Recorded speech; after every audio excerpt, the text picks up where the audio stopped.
This evaluation is an important activity that parents can perform to quickly evaluate their child's movement quality. It can be used to determine whether they demonstrate dynamic knee valgus. You can perform this evaluation simply by looking at photos of your child when they are physically active. Maybe it's a photo that you took from the sidelines during a practice or game. These photos should be taken from the front of their body.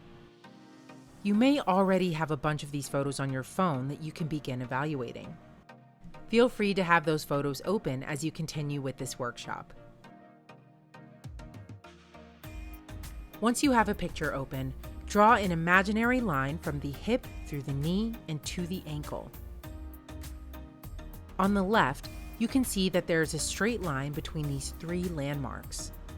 Notice the joint positioning on the right. It's much more concerning.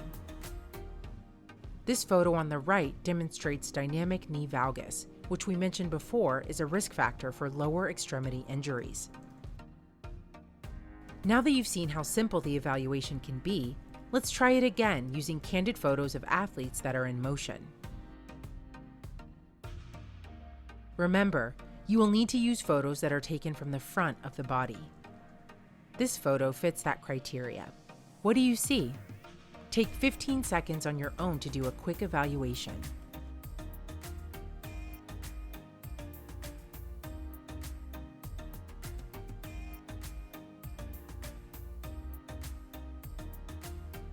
You cannot draw a straight line between her hips, knees, and ankles. This demonstrates dynamic knee valgus and that her lower body is not properly aligned.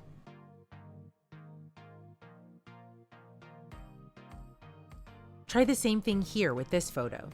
What do you see?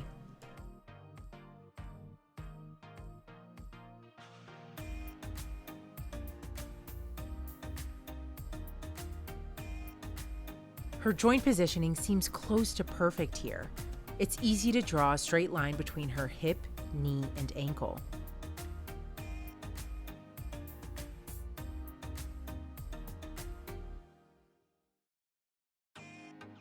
Let's try now with an athlete that is actually moving. What do you see?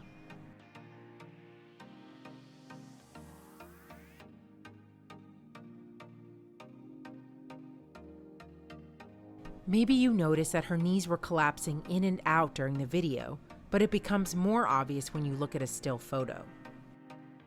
In fact, this photo shows proper joint positioning of her right side. But the left side tells a completely different story. When an athlete's knees move into this knock-kneed position, we know that there are increased forces on her bones, ligaments, tendons, and cartilage. While some athletes are forced into this position by physical contact, the athlete that we see here ended up in this position without any contact.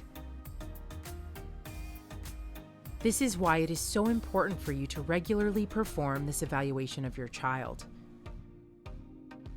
Now, all that's left for you to do is look through the photos and videos you have of your child and perform this simple evaluation. Because it's such a simple test to perform, continue using this test from the sidelines as you watch your child play in practices and games.